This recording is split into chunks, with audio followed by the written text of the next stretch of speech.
देखते हैं कि वर्ड क्या है। What is word?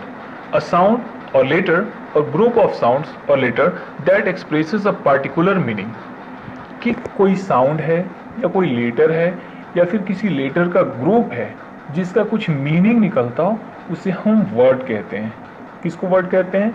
कि कोई भी एक लेटर जिसका कोई मीनिंग निकलता हो या फिर लेटर्स का ग्रुप जिसका कोई मीनिंग निकलता हो, उसे हम वर्ड कहते हैं। आइए एग्जांपल से हम लोग समझने की कोशिश करते हैं। यहाँ पे वर्ड यूज किया गया है एप्पल। एप्पल का एक मीनिंग है और ये ग्रुप ऑफ लेटर्स है। लेटर्स के बारे में जैसा कि पिछले वीडियो में हमने बात की थी, लेटर्स किसे कहते हैं, तो यहाँ आप देखेंगे बहुत सारे लेटर्स यहाँ पे यूज हुए हैं, A P P L E. तो यहाँ पे ये क्या है? एप्पल क्या है? ये पूरा ये लेटर्स का एक ग्रुप है और इसका एक मीनिंग निकलता है, इसीलिए हम लोग इसको क्या बोलेंगे? इसे वर्ड कहेंगे। दूसरी तरफ यहाँ पे हम लोग यूज करते हैं आई। सेकंड एग्जांपल हमारा आई है। आई का एक मीनिंग है। आई मतलब होता है मैं। इसका एक मीनिंग है। ये चूंकि एक सिंगल लेटर है लेकिन इसका एक मीनिंग है, तो ये भी क्या है? ये भी एक वर्ड है। इसी तरह से यहाँ पे यू यूज किया गया है, वाई ओ यू। ये क्या है? ग्रुप ऑफ लेटर्स है और इसका एक स्पेसिफिक मीनिंग निकलता है, सो इट इज वर्ड। तो आइए देखते हैं कि वर्ड्स कितने तरह के होते हैं। दोस्तों, there are 8 kinds of words जिसे हम पार्ट्स ऑफ स्पीच के नाम से जानते हैं। वर्ड्स कितने तरह के होते हैं? तो 8 तरह के वर्ड्स होते हैं जिसे हम पार्ट्स ऑफ स्पीच कहते हैं। हम लोग जो भी अपने बोलचाल में किसी से बातचीत करते हैं या फिर लिखने के क्रम में जो हम जिन शब्दों का यूज़ करते हैं, जिन वर्ड्स का इस्तेमाल करते हैं, वो इन्हीं 8 कैटेगरी में से किसी एक कैटेगरी का हिस्सा होती हैं और इन 8 कैटेगरी को हम लोग पार्ट्स ऑफ स्पीच कहते हैं। जिसमें सबसे पहले नाउन आता है, दूसरे नंबर पे प्रोनाउन आता है। नाउन को संज्ञा, प्रोनाउन को सर्वनाम कहते हैं। एडजेक्टिव जिसे विशेषण कहते हैं। वर्ब जिसे क्रिया कहते हैं। एडवर्ब क्रिया विशेषण।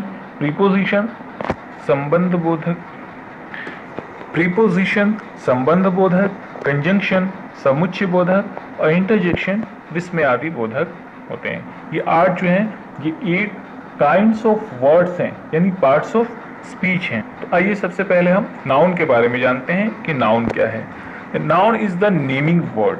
कि किसी भी चीज के जब नाम की बात होती है तो उसे हम संज्ञा कहते हैं, नाउन कहते हैं।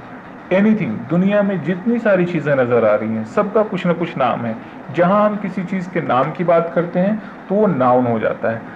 What is the noun? Noun is the name of person, place, things और एनिमल्स। दुनिया में जितने लोग हैं, इंसान हो, कोई जगह हो, किसी चीज का नाम हो, किसी जानवर का नाम हो, उसे हम क्या कहते हैं? उसे नाउन कहते हैं, संज्ञा कहते हैं।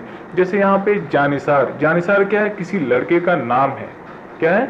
जानिसार। इससे समझ में आ रहा है कि ये किसी व्यक्ति का, किसी पर्सन का नाम है। अगर हम पटना ले लें, पटना क्या है? एक जगह का नाम है। इसी तरह से बुक किसी चीज का नाम है, किसी वस्तु का नाम है जिससे हम क्या करते हैं? पढ़ते हैं, पढ़ने में इस्तेमाल करते हैं। डॉग क्या है? एक एनिमल का नाम है। तो ये सारे एग्जांपल्स जो हैं वो किस चीज के हैं? वो नाम के हैं। तो जब किसी भी चीज का नाम रहेगा उसे हम क्या कहते हैं? नाउन कहते हैं। आइए देखते हैं नाउन कितने तरह के होते हैं। There are 5 kinds of noun. Noun कितने तरह के होते हैं? 5 तरह के होते हैं। The first is proper noun, यानी व्यक्तिवाचक संज्ञा। The second is common noun, जातिवाचक संज्ञा। The third is collective noun, समूहवाचक संज्ञा। The fourth is material noun, द्रव्यवाचक संज्ञा। And the last one is abstract noun, यानी भाववाचक संज्ञा। तो सबसे पहले हम लोग जानेंगे प्रोपर नाउन के बारे में कि प्रोपर नाउन क्या है, किसे कहते हैं। What is proper noun? तो देखिए, proper noun is the name of particular person, place, things और एनिमल्स। कि जब किसी खास चीज के बारे में बात हो, किसी खास व्यक्ति के बारे में बात हो, किसी खास जानवर के बारे में बात हो, तो उसे हम लोग प्रोपर नाउन कहते हैं। प्रोपर नाउन का मतलब हो जाता है, अब जैसे कि किसी लड़के को मुझे खड़ा कराना है अपने क्लासरूम में, मैंने कहा लड़कों खड़े हो जाएं, लड़के खड़े हो जाएं। अगर मैं कहूँगा तो जितने लड़के हैं क्लासरूम में सब खड़े हो जाएंगे, किसी को नहीं मालूम कि किसके बारे में बात हो रही है। लेकिन अगर मैंने किसी खास लड़के का नाम लिया, अगर मैंने कहा आरिफ आप खड़े हो जाएं, तो यहाँ पे पूरे क्लासरूम में जिसका नाम आरिफ रहेगा सिर्फ वही खड़े होंगे। इससे ये मालूम चलता है कि प्रोपर नाउन किसे कहते हैं?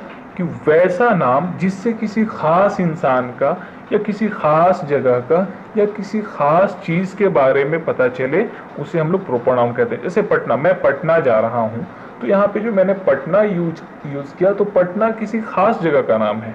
अगर मैं कह दूं मैं शहर जा रहा हूं तो कौन से शहर में, दिल्ली जा रहे हैं, इलाहाबाद जा रहे हैं, कानपुर जा रहे हैं, हैदराबाद जा रहे हैं, कहाँ जा रहे हैं मालूम नहीं चल रहा। लेकिन अगर मैंने कहा कि मैं पटना जा रहा हूँ तो यहाँ पे मैं किसी खास जगह के बारे में बता रहा हूँ कि मैं पटना जा रहा हूँ, तो पटना क्या है, एक प्रॉपर नाउन है।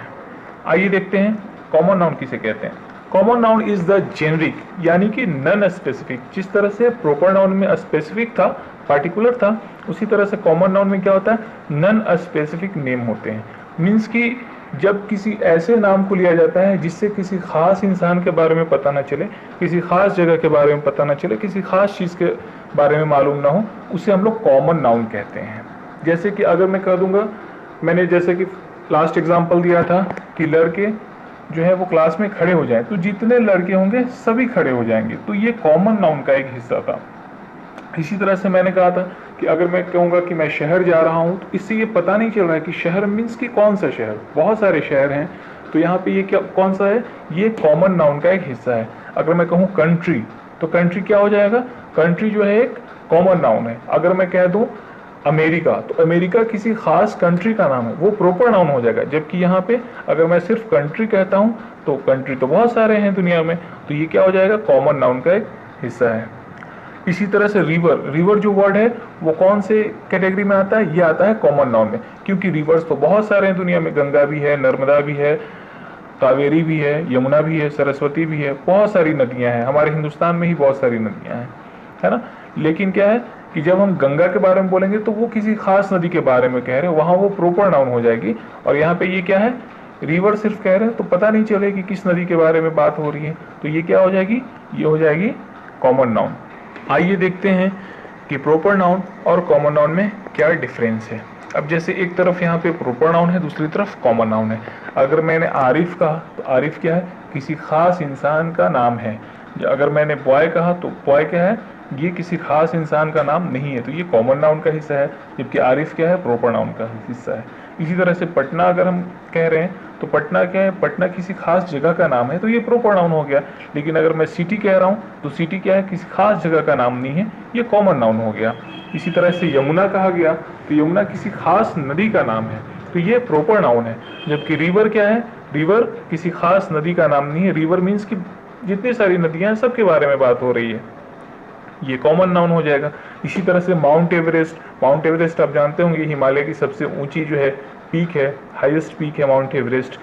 अगर मैं सिर्फ पीक की बात करूं तो बहुत सारे पहाड़ियों में बहुत सारी जो है पीक्स होंगे, बहुत सारी चोटियां होंगी। लेकिन अगर मैं माउंट एवरेस्ट की बात करूं तो किसी प्रॉपर पीक के बारे में बात करूं, माउंट एवरेस्ट वो प्रॉपर नाउन हो जाएगा, जबकि पीक क्या हो जाएगी, वो कॉमन नाउन हो जाएगा। अब आइए देखते हैं कलेक्टिव नाउन के बारे में कि कलेक्टिव नाउन किसे कहते हैं। And collective noun is the name of group of person और थिंग्स ऑफ सेम क्लास और काइंड। कि कलेक्टिव नाउन क्या है कि बहुत सारे लोगों का या बहुत सारी चीज़ों का जो ग्रुप होता है, मीन्स बहुत सारी चीज़ें एक जगह इकट्ठा की हुई रखी हुई हैं जो एक ही तरह की होनी चाहिए, उसे हम लोग कलेक्टिव नाउन कहते हैं। अगर मैं ये कह दूं कि कोई एक इंसान है, एक बकरी है, एक शेर है वहाँ पे, और बहुत सारी मतलब अलग अलग तरह की चीज़ें रखी हुई, तो फिर वो ग्रुप नहीं हुआ। ग्रुप का मतलब अब जैसे चाबी का गुच्छा, तो वहाँ पे चाबी के गुच्छे में सब सारी क्या होंगी, सारी चाबियाँ होंगी। अगर मैं अंगूर के गुच्छे की बात करूँ तो सारे वहाँ पे क्या होंगे, अंगूर होंगे, ग्रेप्स होंगी। टीम की अगर हम बात करते हैं तो टीम में क्या होते हैं, जितने सारे लोग होते हैं सब एक किसी एक खास मकसद से क्या होता है, टीम बनाया जाता है और सब लोग उस काम को करने में लगे रहते हैं। टीम क्या है, टीम एक ऐसा ग्रुप होता है जो एक ही काम को बहुत सारे लोग जो है जब ग्रुप बना करके करते हैं, उसे हम लोग टीम कहते हैं। आर्मी, आर्मी में क्या होता है, किसी खास काम को, किसी पार्टिकुलर काम को करने के लिए बहुत सारे लोगों का ग्रुप रहता है जो एक ही तरह का काम करते हैं, है ना। तो यहाँ पे क्या है लिखा हुआ है कि collective noun is the name of group of person और थिंग्स ऑफ सेम क्लास और काइंड, की एक ही तरह की होनी चाहिए। अब भीड़, तो भीड़ में तो जाहिर सी बात है कि बहुत सारी या तो इंसानों की भीड़ है या बहुत सारे किसी जानवर की भीड़ है, तो वहाँ पे क्राउड, क्राउड क्या हो जाएगा, वो भी कलेक्टिव नाउन हो जाएगा। कलेक्टिव नाउन के बाद अब हम लोग आते हैं मटेरियल नाउन पे कि मटेरियल नाउन किसे कहते हैं। In material noun is the name of material substances. Material noun किसे कहते हैं, जो भी मटेरियल सब्सटेंसेस है उनके नाम को हम लोग मटेरियल नाउन कहते हैं। तो मटेरियल सब्सटेंसेस किसे कहते हैं, तो वैसी चीज़ें जिन्हें हम नापते या तौलते हैं जबकि गिन नहीं सकते हैं, हम काउंट नहीं कर सकते हैं वैसी चीज़ों को, सिर्फ नाप या तौल सकते हैं, वैसी चीज़ों को हम मटेरियल नाउन कहते हैं। फॉर एग्जाम्पल हम दूध को देख सकते हैं, सोना है, दूध है, घी है, कपड़े हैं, इन सारी चीज़ों को हम क्या करते हैं, नापते हैं या तौलते हैं। तो ये क्या है, हमारा मटेरियल नाउन के हिस्से में, कैटेगरी में आता है। आप देखेंगे कि दूध को कभी गिना नहीं जा सकता, काउंट नहीं किया जा सकता, ऑयल को काउंट नहीं किया जा सकता, गोल्ड को काउंट नहीं किया जा सकता है। क्या कर सकते हैं, इनको हम लोग नापते हैं या फिर तौलते हैं। तो इस तरह की चीज़ों को हम लोग क्या कहते हैं, मटेरियल नाउन कहते हैं, जिसे हिंदी में द्रव्यवाचक संज्ञा कहते हैं। इसी तरह से हम लोग एब्स्ट्रैक्ट नाउन के बारे में देखते हैं कि एब्स्ट्रैक्ट नाउन क्या है। An abstract noun is that kind of noun that can't be perceived using 5 senses, taste, touch, sight, smell और हियर। कि इन 5 सेंसेस के द्वारा, टेस्ट के द्वारा, टच के जरिए, साइट के जरिए, स्मेल के जरिए और हियर के जरिए जिसका पता हम लोग नहीं लगा सकते हैं, उसे हम लोग कहते हैं एब्स्ट्रैक्ट नाउन। इसे बस हम लोग क्या कर सकते हैं, फील कर सकते हैं। जैसे कि एंगर, अगर कोई इंसान गुस्सा करता है तो गुस्से को हम छू करके नहीं महसूस कर सकते हैं कि ये आदमी कितना गुस्सा है। इसको हम लोग टेस्ट नहीं कर सकते हैं, गुस्से को देख नहीं सकते हैं। गुस्सा कोई फिजिकल इसका स्ट्रक्चर नहीं है गुस्से का, इसको हम लोग देख नहीं सकते हैं कि गुस्सा वाकई में कैसा होता है। इंसान को देखते हैं, उसकी इंसान की मनोदशा को देखकर हमें मालूम चलता है कि ये इंसान गुस्सा है, उसे हम फील कर सकते हैं कि ये इंसान क्या है, गुस्सा है। इसी तरह से बचपना है किसी के अंदर, गुडनेस किसी की अच्छाई है, किसी की आज़ादी है, स्वतंत्रता है, तो इन सारी चीज़ों को हम बस फील कर सकते हैं, जबकि न टेस्ट कर सकते हैं, न टच कर सकते हैं, न सूंघ सकते हैं। मतलब कि अपने 5 सेंसेस के ज़रिए से इनके फिजिकल स्ट्रक्चर के बारे में हम नहीं बता सकते हैं, इसे हम एब्स्ट्रैक्ट नाउन कहते हैं। तो दोस्तों, आज का वीडियो यहीं तक था। Thanks for watching this video, और नेक्स्ट क्लास में हम लोग फिर नेक्स्ट एपिसोड में बात करेंगे प्रॉपर प्रोनाउन की। प्रोनाउन किसे कहते हैं, कितने तरह के होते हैं, कहाँ पे यूज़ होते हैं, तो ये सारे हम लोग चीज़ें नेक्स्ट एपिसोड में देखेंगे। तब तक वीडियो के लिए आप लोग वेट करें और चैनल को सब्सक्राइब ज़रूर कर दें। Thank you.